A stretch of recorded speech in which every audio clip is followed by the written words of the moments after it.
The broadcast is now starting. All attendees are in listen-only mode.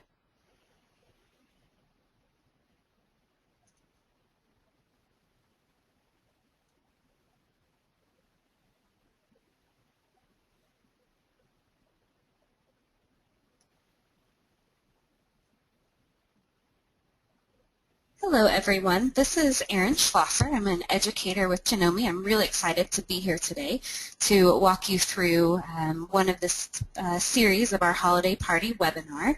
I'm really excited because these are some great feet that I'm going to show you on one of our models, the 4120 QDC, the Quilters Home Decor. So we'll get started. I think we've also got Kathy on the line here, and she'll be helping to take questions, I believe.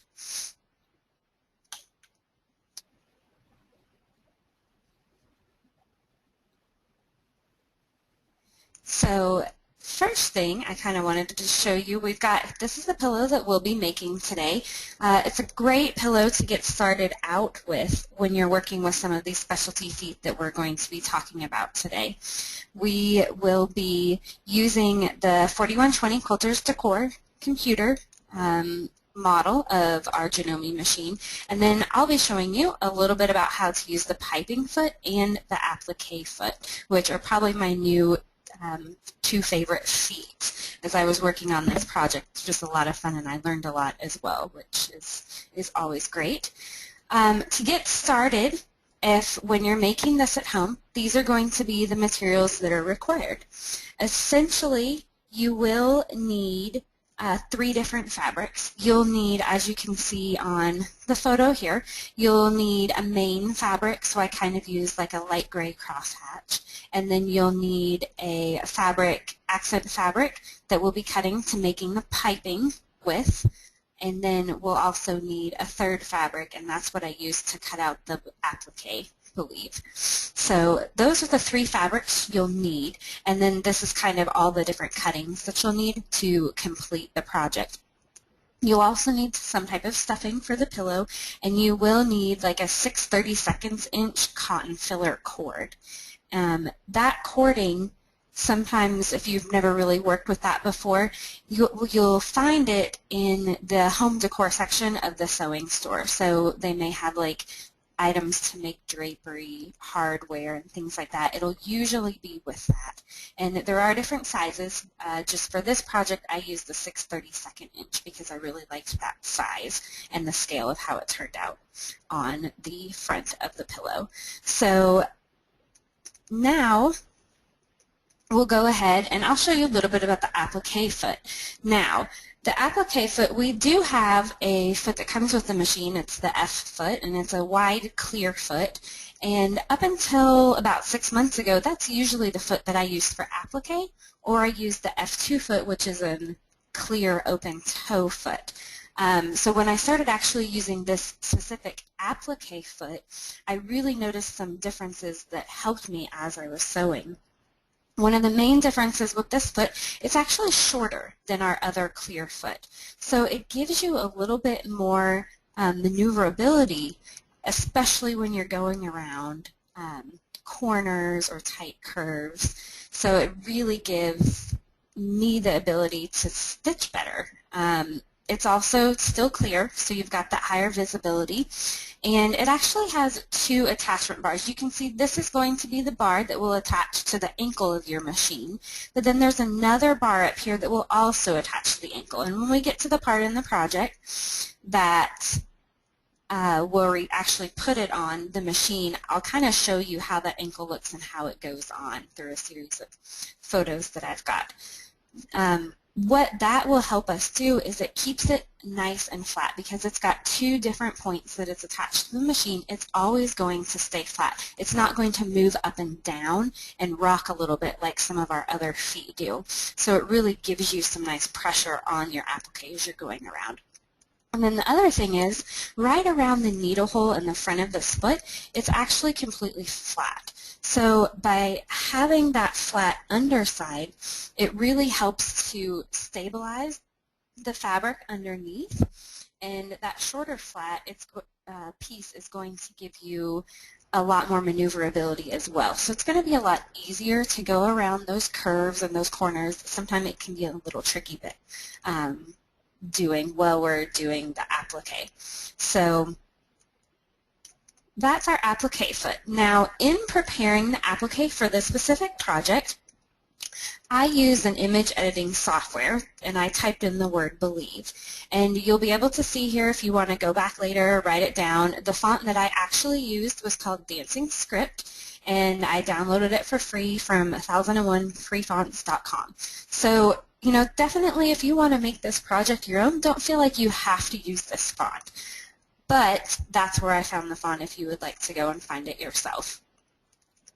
Because each font is different when it's made, I didn't want to say type it into a, you know, choose 12 point would be really small, but like 125 point font, because each font is different in its sizing. So whatever font you use, if you decide not to use the script one that I used, what you'll want to do is make sure that when you type out the word believe, it's about 5 inches by 14 inches long. That's going to be the ideal size to put on the front of our pillow. Now, the reason that I do like script fonts, and the reason that I used it in this project is because when it cut it out, it was all connected together. There were two pieces. There was the whole word believe, and then there was the dot on the I. So there weren't a lot of pieces that I was going to have to later line up exactly, make sure I wasn't losing an I or a B. So that's why I chose a script font for this particular one. But like I said, you can choose whichever font is going to work best for you and for your project. So, and image editing software options, I actually used a little bit of Adobe Illustrator and then one of our artistic programs, which I'll talk about in a second here. You can also just use Word or Corel Draw if you have that, anything that's going to allow you to type it in and adjust the size of it. Now, because it was 14 inches long, I did have to print it onto two pieces of paper. So I kind of printed like the BELI on one and the EVE on the other, and then taped them together to get my template to trace for this applique portion. So that's what I did with this one. Now, when you are appliquing, there are a couple different applique methods that you can use. And if you've done applique before, you probably have one that you prefer over the other, and that's quite all right. Just use whichever is most comfortable for you. It's not going to affect how the foot works, how it gets stitched onto the front of the pillow, any of that. So one of the options is just printing out the text, you know, and then tracing or transferring it to your accent fabric that you chose, and then cutting it out to get ready for stitching. The other thing you can do is print a mirror image of the text and then trace it onto the paper side of the paper-backed adhesive. And that would be like a Missy Fuse, a Steam-A-Seam, a Heat and Bond light. If you do use Heat and Bond, use the light. Otherwise, you're going to have a tricky time sewing over it because the other ones are too thick and may gum up your needle. And because you're tracing it onto the back of the adhesive, that's why we have to do that mirror image. And then when I did one version of this pillow, I actually used our new electronic fabric cutter, the Artistic Edge, and our Simple Cut software. So you can use an electronic fabric cutter as well if you have one of ours to cut this out, and then it's really nice because we can just prep the fabric with like a Terra Magic, something like that, put it on the cutting mat, and then it will cut that out for you, so you don't have to sit there with your little scissors and cut out all of the pieces. So those are kind of the three applique methods that are used most often when you're appliquing by machine. I just wanted to know if anybody at this point, before I moved on to actually using the foot, had any questions about the applique or the foot. We'll wait just a second and see.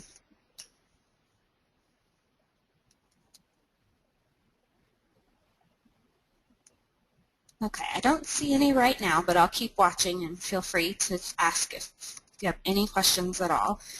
So now we have it cut out, and you can see here I've got it centered. So what you'll want to do, the 8" by 19" main fabric rectangle that we cut out, the measurements are at the beginning of the webinar, to find the center of it. Now, the easiest way to find the center of this is to kind of fold it in half again, and lightly press it. When you unfold it, you're going to have essentially a line halfway down the middle, both vertically and horizontally. And that's going to give you your true center on both of those axes. So it's going to be really easy to line this up. Now, I used the cutter for this, and then I actually used our Web Bond fabric spray adhesive on this. So whatever method you chose to use, you'll be able to then attach it to here. So, oh, okay, the foot number. The foot number for, we did have a question, people wanting to know the exact foot number. The foot number on this that I actually use, it's called the Appliqué foot. There's not a number on this particular foot. The ones that I was mentioning before that I had used that work okay but didn't give me the best results were going to be the F foot, F as in Frank, or the F2 foot, which is the same foot, it's just open toe versus closed. But I think you'll see once we get started with this that you'll like the Appliqué foot a lot better for this particular type of application. So right now I've used the Web Bond Magic. I've got it centered on here, and I am ready to applique. Now, if you are worried about the fabric puckering or you want a little more stability, you can put a lightweight interfacing on the back of this before you get started stitching. I did not, and I didn't have any problems with it, but sometimes depending on the thread that you're using, you may want to do that, and that's completely okay to do that. Now, on the 4120, we actually have a variety of applique stitches.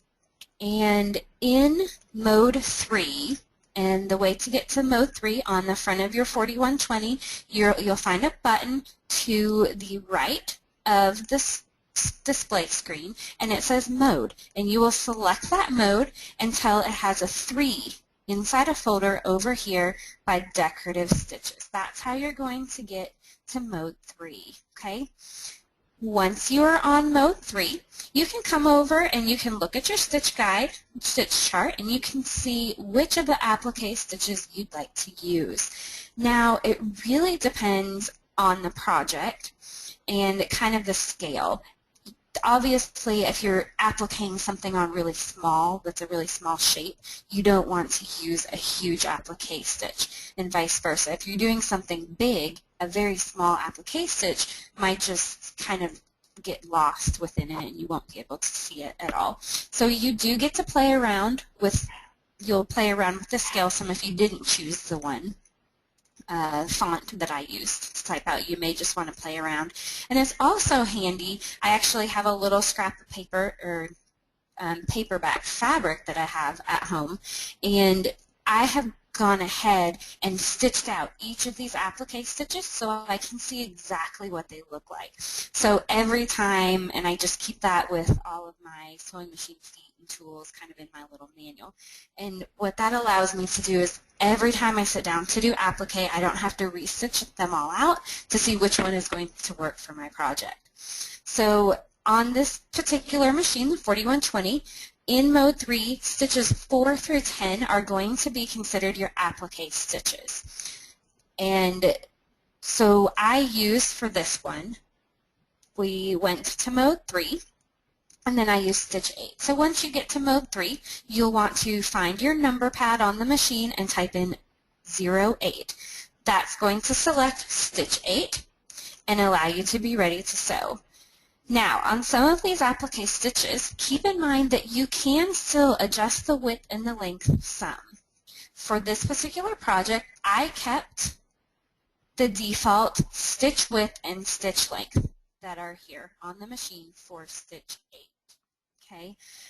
You can play around with these some. Some of them may not let you adjust them a whole bunch, but you can. So if you find that you like stitch 8 but you want it to be just a little bit wider, you can adjust the width on that. So keep that in mind when you're choosing your stitch, that you're not stuck with just stitches 4 through 10. Within those, you can make some adjustments for width and length to get exactly what you want. And then what I would recommend doing, once you get it, use a little Sharpie on the fabric where you're stitching it out to see what you like. And then you'll always have the exact settings that you like, kind of your favorite settings that you have in there.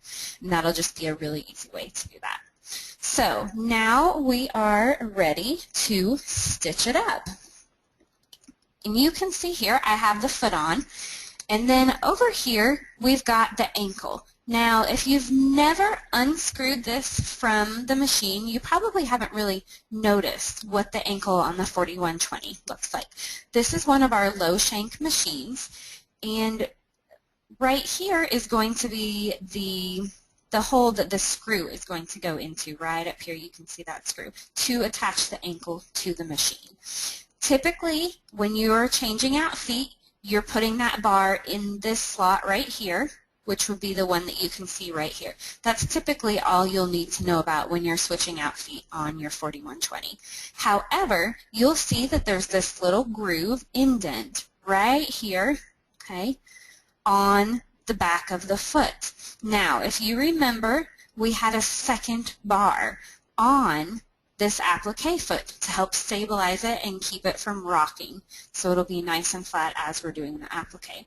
So what you'll want to do when you attach this foot to the machine, you will need to first take the back bar and slide it in here, and then bring the foot flat around to the front to go into the front bar that you typically use. Okay, that is going to make sure that you have it properly attached to your ankle before you start stitching on it. So now that we're ready to stitch, I wanted to go over choosing the best place to start.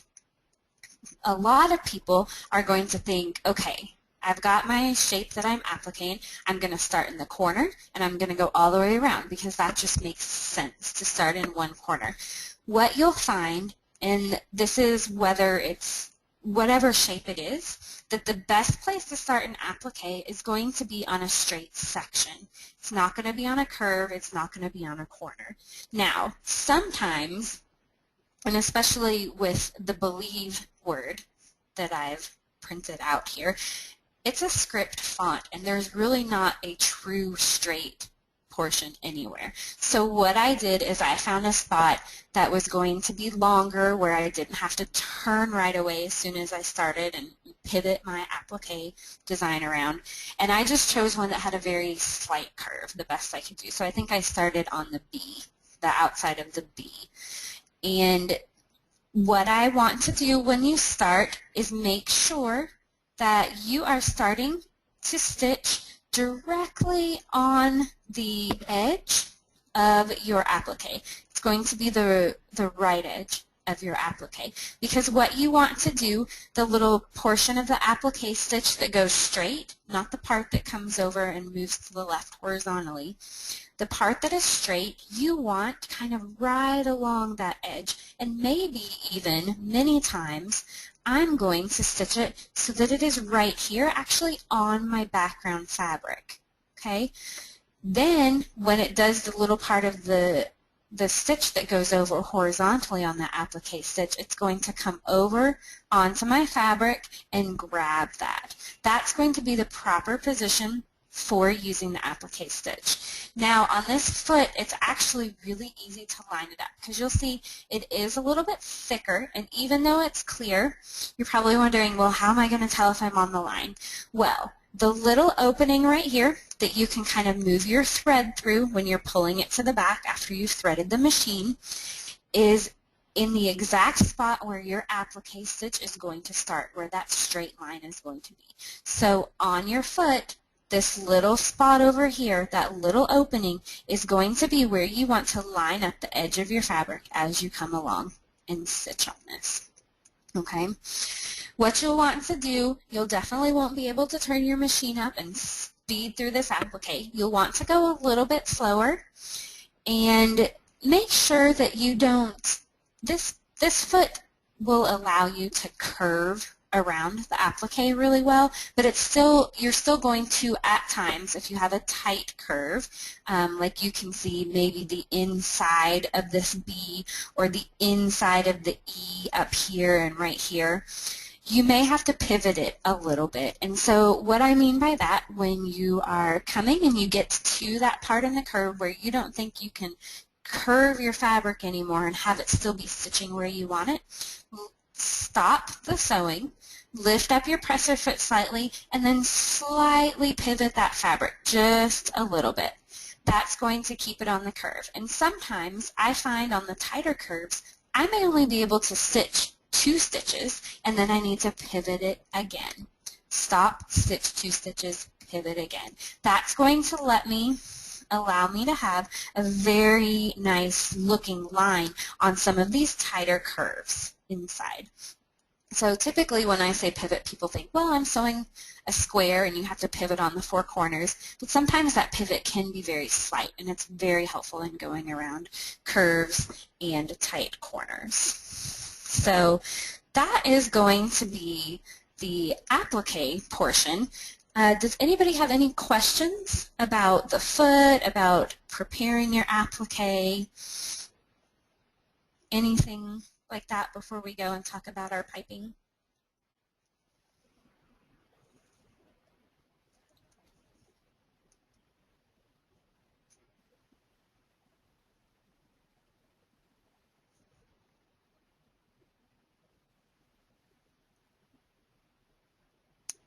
Okay. I don't see any questions, but that's okay. If you have any questions, just let me know. So now we've got the piping foot, and I actually do a lot of home decor sewing and have for years, but I had never actually used the piping foot until a few months ago, and can I just say what a difference it made. Previously, when I was doing my piping, I was still getting some pretty good looking piping, but I was using my narrow zipper foot to do the piping and just kind of making sure that the cording was off to the zipper foot where the zipper would typically be. And so it worked okay, but the biggest problem was because only half of my fabric was underneath my foot, I was getting a lot of uneven feeding, and it was just very difficult to feed that through. So, okay, good question. We just did have a question come up, what length and width for the stitch? I'm assuming we're talking about the applique stitch, and the length and width that I use, let me see if I can go back here.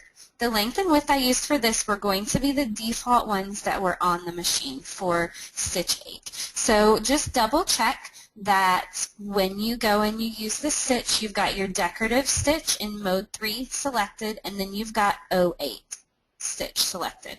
Then down here you should have a width of 2.5 and a length of 2.5.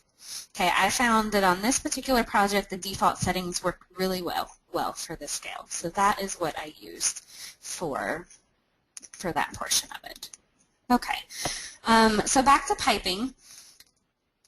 Love, love, love this foot. This foot has got 2 different places underneath here that the piping can be fed through. And because there's spots on either side, your entire piping, custom piping that you make is going to fit underneath this foot. So you're going to get a much better even feed. And the cool thing about it too is that on this, you don't even need to adjust your stitch width in order to sew piping with this foot. The way that the needle hole is set up on this foot, if you go back and you choose your regular straight stitch on your 4120, that needle is going to come down on the foot and onto the cording exactly where it needs to be. We don't need to make any adjustments at all when you're making the cording on this. The other thing that you'll need to know about the foot is The maximum width of cording that you can use is a 5 millimeter cording. Anything larger than that, and it's not going to quite fit as well underneath the foot. So you will want to use a 5 millimeter. You can use very small. I did some little kind of micro piping on a project the other day and used like a 1/8 inch cotton cording, and it made the most beautiful teeny tiny cording, stitched right along the edge where I needed it to, and I did not have to adjust anything on it at all. So that's going to be our piping foot, and the great thing about knowing how to use our piping foot is that it's going to expand the possibilities and the fabrics you can use for piping, because if you are not making your own piping, you're kind of limited to whatever home decor store is carrying in your area. And many times they have just a few basic colors that everybody buys, but that's not always what is going to work best for your project. So it is great to have in your repertoire this foot to know how to use it. So when we make the piping, you'll want to attach the piping foot to the machine and select your straight stitch. Now on this straight stitch as well, I made no modifications. If I went back and I made this project again, for this part of the project, I may actually up the length a little bit. I'd still keep the straight stitch, but I'd just make it a slightly longer length. And the only reason for that is it's just more going to be a basting stitch to kind of just hold my cording in, so I'll be able to make it a little faster. That's really the only reason. There's no, and you can use just the regular straight stitch settings just fine with this. So what you'll want to do is you will have your piece of kind of little over 1 yard of your cotton cording. So cut it in half to make 2 equal pieces, and then you will have your 1.5 inch width strip that you cut from your accent fabric. Now, when you cut these strips, for this particular project, because we're not going around any corners, we're just adding a straight piece of piping, you could use a straight cut piece. Now, I had this great red and white striped material, and I really wanted it to be cut on the bias, so it would give a little more of a pattern when I cut it. So I cut this on the bias. Now, if you go and you want to add piping around the edge of a pillow, around all 4 edges, you will get very nice corners if you go ahead and use a bias cut strip for that as well. So just keep that in mind. The properties of a straight cut piece and a bias cut piece are definitely different. So depending on what you're making, that's going to have an effect on how you cut those strips. So we've got the strip cut, and then what you'll want to do is fold the strip in half. So it's about a 3/4 of an inch little tube that's folded in half. Now, and then you'll take your cotton cording and you'll start sliding it in place. Now you can see here, what I'll do is I'll sew a few inches and then I'll stop and realign that cording in the center.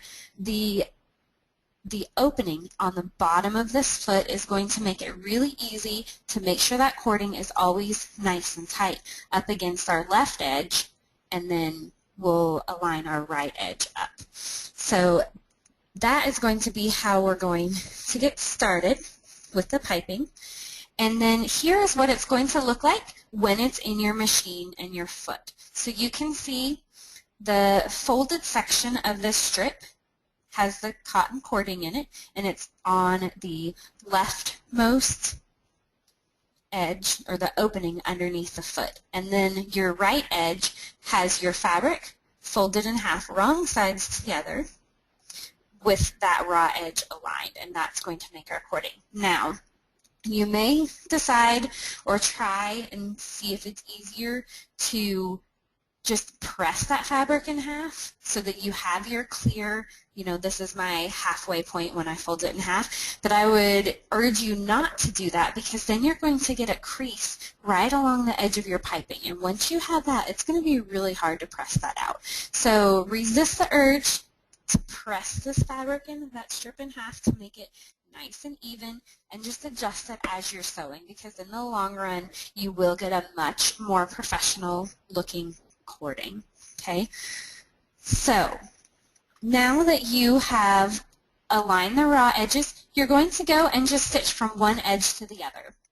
Now the measurements I did, the cording may be sticking out a little bit on either edge. It may be a little longer than the fabric strip. That's okay. We're going to trim it down later. That just gives you a little bit of leeway as you're sewing. So you can see my finished cording here, and we're about ready to attach it to the pillow. After this step, you will have 2 pieces of custom piping that you've made. Our final step is to complete the pillow front. As far as piping, does anybody have any questions on the piping or the piping foot? Why I did what I did, or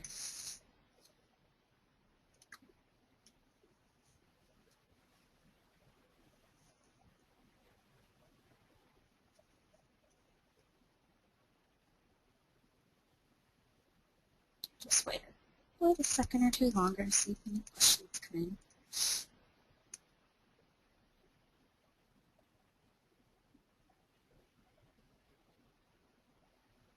Okay, well, we'll move along, and as before, if you have any other questions, please feel free to ask.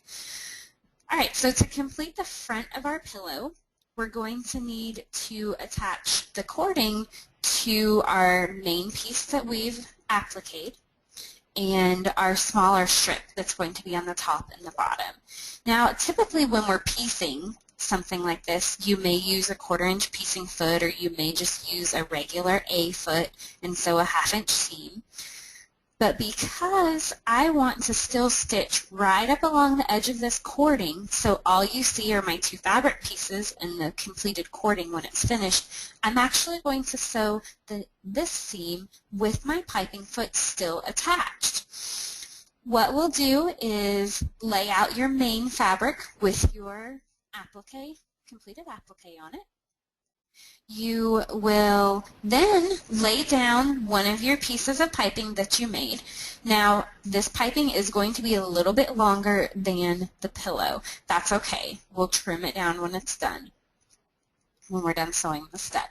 So the piping here, I have my bit of cording is going to be facing in, and right along the edge I'm going to line up all my raw edges. So I've got the raw edge of the pillow front, the raw edge of my piping that I made, and then the raw edge of my smaller strip of fabric. So I'm going to align all of these along the top here, and then you can pin them in place so that they stay nice and aligned. Then when we go back to the machine, we still have our piping foot on. We haven't made any adjustments to our stitch. If you did lengthen your stitch to use more of a basting stitch when you made your piping, please remember to change that back to something around a 2.5. That way we don't have to, we'll sew it and then sew it again because we forgot to change back from a regular stitch to a basting stitch. So we can see here in my photo, you still have the piping underneath the left portion, the left channel in the foot, but we're sewing with everything along the raw side here. Now this photo, so that it would be easier for you to see kind of where we were stitching, I went ahead and I stitched it, but then so you can see the stitching line right here, that red thread. So we'll align all your raw edges up over here just as you had them pinned, and then make sure that that cording is back underneath that groove, and then we'll just sew straight right along there, making sure that things are lined up on the right side with the raw edges and that cording stays underneath that foot. That is going to give us a really nice seam. So when we're done and we have attached that cording on, when we open up the pillow and look at the front of it, all we'll see is that little bit of piping that we made. We won't see any of the other stitches that we used when we made it. It's just going to give us a really nice edge, and that's what I love about this foot, because sometimes, especially when you're putting piping around the edge of a pillow, And when I was previously using my zipper foot, which is not the right foot to use for this application, I would sometimes have to go back and sew that a couple different times to make sure that I was covering all of my previous stitch lines. This, I was able to do it once and it was done. So the right tools definitely help in an application like this. So once you stitch this side on, you'll want to go back and do the bottom strip, and that way you will have 3 strips. You've got your small strip on the top, you've got your nice line of cording, your applique section, and then the cording, and then the other little stripe. Okay, so that is the front of your pillow. We're actually just about done. Once you have the front of your pillow, I would switch out to a standard A foot or possibly a walking foot. Either one of those should work fine. And then you'll place the pillow front and the pillow back, fabrics right side together.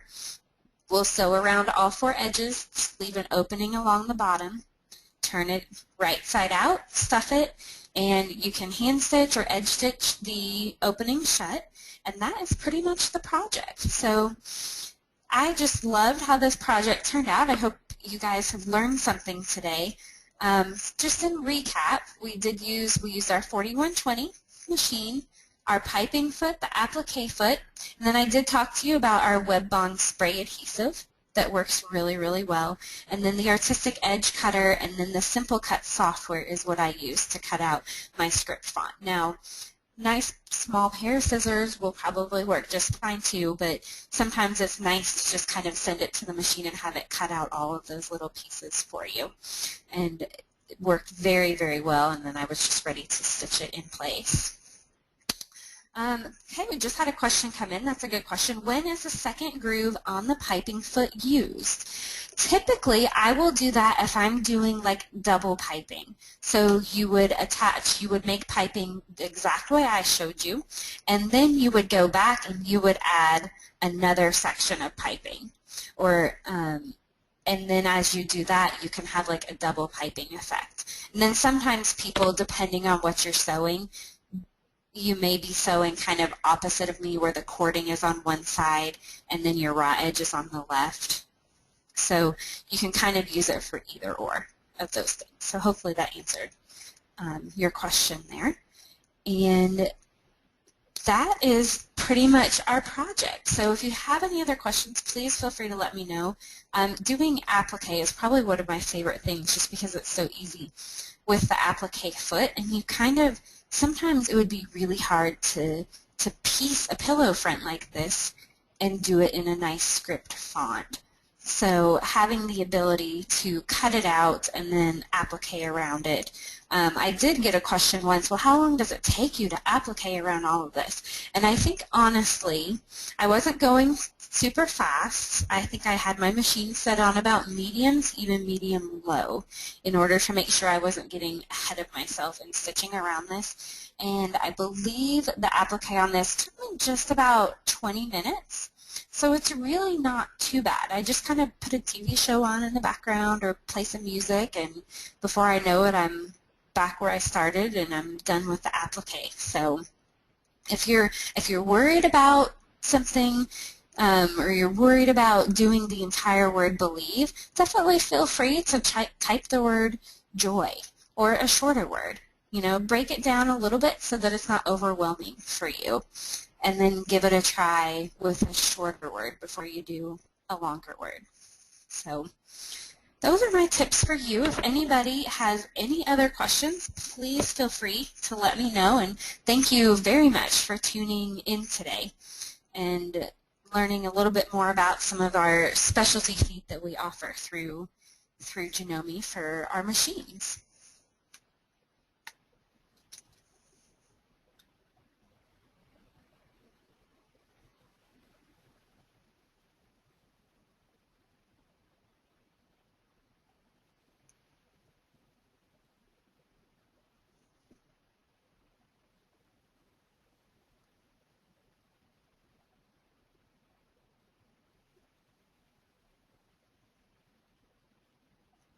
Okay, just had a question come in. It's a great question.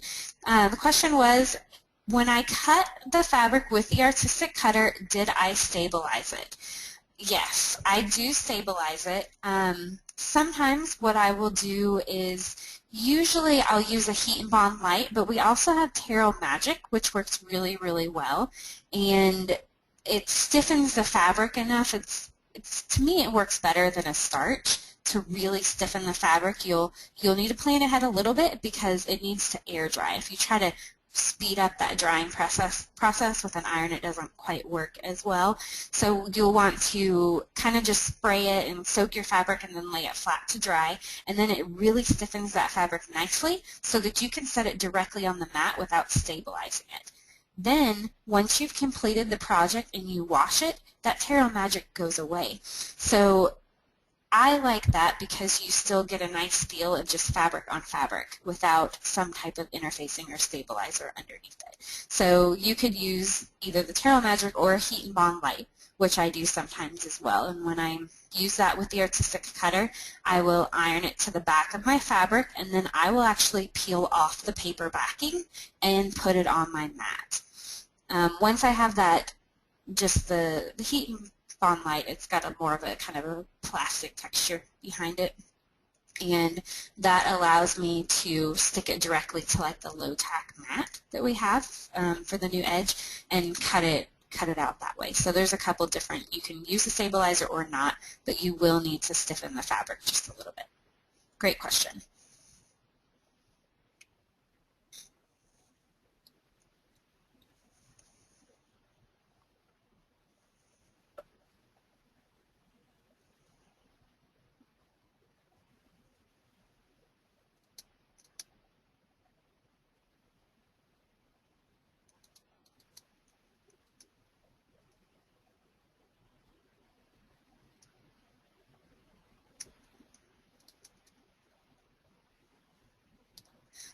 Okay, so I think that's all the questions we have. We sometimes get the questions. We will have a instruction sheet to download within a week about online, and that will have all of the instructions for this project in kind of a PDF format as well. Of course, we'd love to have you come back and watch the webinar, but sometimes it's good to just have that in front of you to be able to sit down and make the project. So that will be on the website within a week's time as a PDF download. So with that, thank you again, everyone, for joining us, and we will hopefully see you again soon. Have a great holiday.